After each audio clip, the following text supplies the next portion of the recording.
Bonjour et bienvenue dans l'art de briller. Je suis Lucie Lortola, coach pour entrepreneurs passionnés. Dans ce podcast, je vous partage des conseils business afin de vous aider à vivre sereinement de votre entreprise. Je vous partage également mon parcours d'entrepreneur afin de vous inspirer et vous aider à accélérer votre croissance. On se retrouve aujourd'hui pour des réflexions sur le business, des petites leçons que j'ai pu apprendre, des choses qui m'ont inspiré, que j'avais envie de vous partager, mais qui en même temps ne rentraient peut-être pas, n'étaient pas assez longues pour pouvoir en parler dans un épisode à part entière. Donc je vais vous mettre comme ça des petites choses qui me sont venues, qui m'ont inspiré ces derniers temps et dont j'avais envie de vous parler. La première idée, c'est une idée tirée du livre du fondateur de ClickFunnels, Secret d'expert de Russell Brunson. Il explique qu'il existe seulement 3 types de marchés: les relations, les finances et la santé. Dans chaque marché, il y a des sous-marchés. Par exemple, dans les finances, il va y avoir tout ce qui est vente, coaching business, ça rentre dedans, mais aussi tout ce qui va être investissement immobilier, investissement dans les crypto-monnaies, etc. Donc, vous voyez, c'est très très vaste. Donc, c'est vraiment des grosses parties, et elles se divisent en plein de sous-parties. Et quand vous allez penser à ça, vous allez vous dire, oui, mais qu'est-ce que... Il y a des choses, des objets, des services que vous connaissez où vous n'arrivez pas à identifier vraiment le marché en lien. Par exemple, si vous prenez un rasoir, est-ce que c'est pour des relations, des finances ou de la santé ? Ça pourrait être pour la santé. Ça pourrait être l'idée, quand tu te rases, je sais pas, il y a un truc qui se passe et du coup, tu es en meilleure santé ou j'en sais rien, enfin tu préserves ta peau ou j'en sais rien. Bref, c'est pas vraiment le cas normalement. Mais si vous regardez dans la communication pour les rasoirs, qu'est-ce qui se passe ? En général, c'est par exemple un mec qui se rase et donc du coup, il va être trop attirant après pour les femmes, etc. Donc la communication, elle va se faire seulement sur l'un de ces marchés. Si tu te rases, tu vas améliorer ta relation amoureuse. C'est la même chose par exemple pour Disneyland, pour les pubs de parfum aussi. Mais pour Disneyland, c'est un truc qui m'a beaucoup marqué. Si vous regardez les pubs de Disneyland, finalement, est-ce que c'est des relations, des finances ou de la santé ? En fait, ça va être axer la communication sur l'idée que ça va améliorer votre relation avec vos enfants, que vous allez passer des bons moments en famille, etc. C'est souvent le cas aussi dans les pubs, par exemple, de camping, des choses comme ça qui passent souvent en ce moment. C'est la saison de réserver ses vacances, des choses comme ça. Et en général, il y a souvent des nouveaux marchés qui vont se développer. Par exemple, dans l'immobilier, récemment, on a fait de l'immobilier locatif avec Airbnb, etc. Ça fait pas 30 ans que les gens font ça.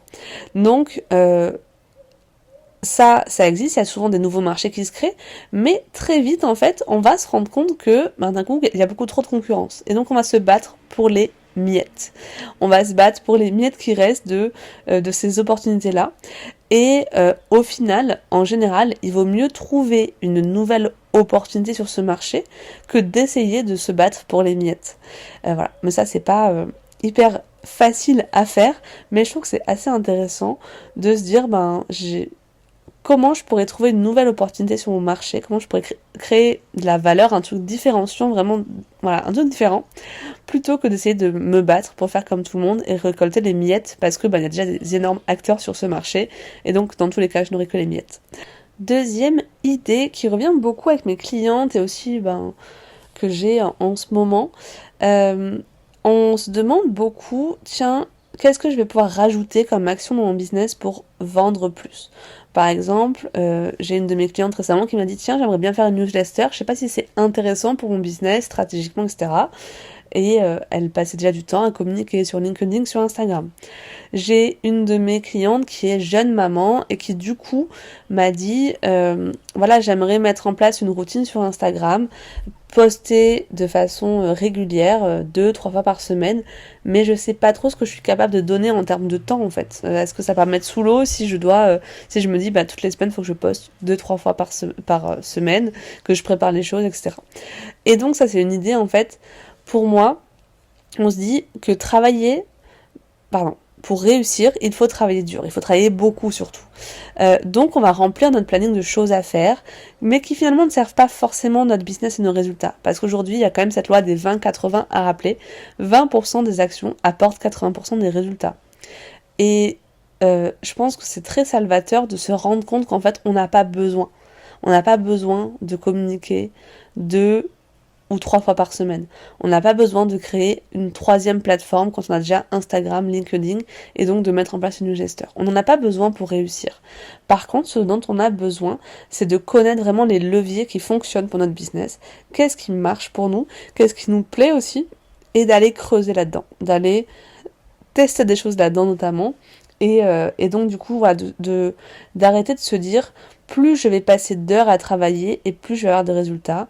Si vous manquez de temps aujourd'hui, si vous avez du mal justement à trouver le temps parce que vous êtes jeune maman ou j'en sais rien, parce que vous avez des choses qui vous empêchent d'être à 100% dans votre business, vous allez voir que les bonnes actions, les bonnes stratégies au bon moment, ça va vous apporter énormément plus de résultats que de vous éparpiller à faire plein de choses. Autre chose que j'ai entendue il n'y a pas longtemps et qui m'a beaucoup parlé, finalement, on a souvent des stratégies sur Instagram, par exemple, sur LinkedIn, sur les réseaux, qui on fait souvent la même chose. Et en fait, ce qu'il faudrait faire, c'est des tests en permanence. Et que par exemple, 20% du contenu qu'on publie sur Instagram soit un test. Un test pour essayer quelque chose de nouveau. Voilà, faut toujours avoir un peu un nouveau concept. Et donc savoir en fait ce qui fonctionne dans les 80% du temps. Donc 80% du temps, c'est des choses où on sait que ça fonctionne, on recycle des posts qui vont marcher, on a les visuels qui fonctionnent, etc. Mais 20% des choses qu'on va publier, ça va être nouveau. Moi récemment par exemple j'ai fait des petits vlogs sur ma vie, j'ai fait des vidéos, des réels plus éducatifs, ça peut être en termes de visuel, ben tiens si j'essaye de changer mon visage, qu'est-ce qui se passe, pour voir comme ça, tester des choses, analyser les résultats et donc faire en sorte que ces choses petit à petit s'intègrent dans la 80% de choses qui marchent, abandonner certaines et puis continuer comme ça à pouvoir tester des choses. Mais c'est hyper important de ne pas se reposer sur ses lauriers et donc de toujours être dans cette stratégie de je teste, ce qui est des choses nouvelles en fait. Parce que je pense que si on peut pas s'attendre à des résultats différents en faisant toujours la même chose. C'est ça l'idée qui est derrière. Deuxième chose que j'aime beaucoup, cette idée, c'est on peut être un excellent boulanger, mais ne pas avoir une entreprise rentable, parce que les compétences pour faire du bon pain n'ont rien à voir avec l'entreprise. Ça, c'est une idée que j'ai entendue dans le podcast de Tony Neves, et j'aime beaucoup cette idée, qui parlerait beaucoup à mes clients, qui me disent souvent, oui, mais je suis très formée voilà, j'ai plein de formations et tout ça, mais pourtant, je n'arrive pas à vivre. Et en fait, entre les compétences qu'il faut pour être un bon entrepreneur et les compétences qu'il faut pour être un bon expert dans son domaine, ben il y a un vrai gap. C'est pas du tout la même chose. Donc, voilà, j'aime bien cette idée que aujourd'hui on peut avoir ouvert une boulangerie, faire le meilleur pain du monde et pourtant ne pas gagner sa vie avec sa boulangerie parce que personne n'est au courant, parce qu'on ne sait pas communiquer, parce qu'on n'a pas, je sais pas, un customer care efficace, parce que notre vitrine elle est pas chouette. Il y a plein de raisons qui peuvent faire qu'une entreprise échoue, même ne serait-ce que parce qu'on n'a pas pris les bonnes décisions, parce que en termes de gestion financière on n'est pas bon, parce que on fuit l'argent, j'en sais rien, on s'auto-sabote, enfin il y a plein de choses quand on rentre dans le vif du sujet qui pourraient faire en sorte qu'une entreprise ne fonctionne pas, même si l'artisan derrière il est excellent, et c'est souvent ce qui se passe avec les entrepreneurs qui arrêtent. Donc c'est important de se former, et d'ailleurs autre idée, est-ce que il faut se former à certains sujets qu'on maîtrise pas ou est-ce qu'il faut le déléguer? Voilà, imaginons demain vous avez envie de créer une page de vente en copywriting et vous n'avez pas de compétences là-dedans. Est-ce que c'est plus utile de le déléguer à quelqu'un ou de vous former à ça? Quand vous avez cette question-là, demandez-vous combien vaut 1 heure dans votre business. Si vous avez besoin par exemple de 15 jours pour vous former ou 15 heures pour vous former, est-ce que ça vaut plus le coup du coup de le faire par vous-même ou de le déléguer à quelqu'un? Que ça soit notamment dans le copywriting, dans le domaine juridique, la rédaction de vos CGV, des choses comme ça, ou même peut-être la gestion de vos réseaux sociaux ou d'un nouveau réseau social. Est-ce que ça vaut le coup de vous former par exemple sur LinkedIn si vous êtes trop pro Instagram jusque-là, ou est-ce que c'est préférable pour votre rentabilité de le déléguer? Et pour ça, il faut juste être au clair sur le temps, votre taux horaire finalement. Combien vous gagnez habituellement par heure et du coup, combien vous avez à perdre si vous passez 15-20 heures à vous former à un nouveau domaine. Ça, c'était une autre question. Et dernière chose que j'ai beaucoup aimé, c'est l'idée de muscler sa logique d'entrepreneur. Donc c'est une réflexion que j'ai eue avec une cliente récemment qui voulait créer ses offres, mais c'est la même cliente jeune maman qui du coup avait un planning assez tendax. Et donc l'idée ici c'est de se dire, avant même de déterminer l'offre et le prix, l'idée c'est de se dire, d'abord on part de soi-même.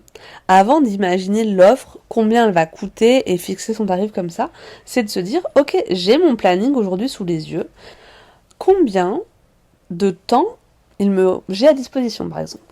Et donc ça c'est un travail qu'on a fait avec une de mes clientes où avant même d'étudier ses offres, etc., elle m'a donné son objectif de chiffre d'affaires. Je veux atteindre par exemple 3 000 euros de chiffre d'affaires. Ok. Une prestation, par exemple, donc, je sais pas, moi quand je fais un coaching business, combien d'heures ça me demande d'accompagner une seule cliente? Alors, vous allez me dire, ouais, ça dure 5 séances, ça dure 5 heures, imaginons une séance, 1 heure, ça dure 5 heures. Sauf qu'il y a plein de choses derrière. Il y a les appels découvertes, il y a l'onboarding, les mails qu'on échange, le suivi, etc. Tout ça, déjà, quantifier combien d'heures ça va me prendre dans ma semaine, dans mon mois, pour une seule cliente. Et ensuite, par rapport à ça, combien du coup je peux en intégrer dans mon planning. Du coup, se dire, voilà, moi si ça me prend aujourd'hui 10 heures d'accompagner une cliente et que je travaille 20 heures par semaine, alors il faut aussi que je rajoute les heures de communication, où je gère mon business, mes mails, etc. Mais globalement, donc ça, voilà, ça me prend tant d'heures par semaine ou par mois, j'ai tant d'heures à disposition, je suis capable aujourd'hui d'accompagner au maximum 3 clientes par mois. Imaginons que ça arrive à ça mon calcul. Si aujourd'hui, ça va être très simple, si aujourd'hui je peux accompagner seulement 3 clientes par mois, que chacune me prend 10 heures, par exemple, j'en sais rien, et qu'en tout je travaille 30 heures dans le mois parce que c'est mes contraintes actuelles, c'est comme ça que ça se passe, et que je veux faire 3 000 euros de chiffre d'affaires, je sais que chaque cliente doit me rapporter 1 000 euros. Donc aujourd'hui, d'être à moins de 1 000 euros pour ma prestation, ça n'est pas rentable pour moi. Et donc, au lieu de fixer mon tarif comme ça, au petit bonheur la chance, je sais qu'aujourd'hui, pour atteindre mes objectifs business, ma rentabilité, etc., et pour vivre dans mon entreprise, j'ai besoin qu'une cliente me rapporte 1 000 euros. Maintenant, quelle est l'offre que je peux créer qui va apporter assez de résultats, assez de valeur perçue aux yeux de mes clients pour que je puisse gagner 1 000 euros par client.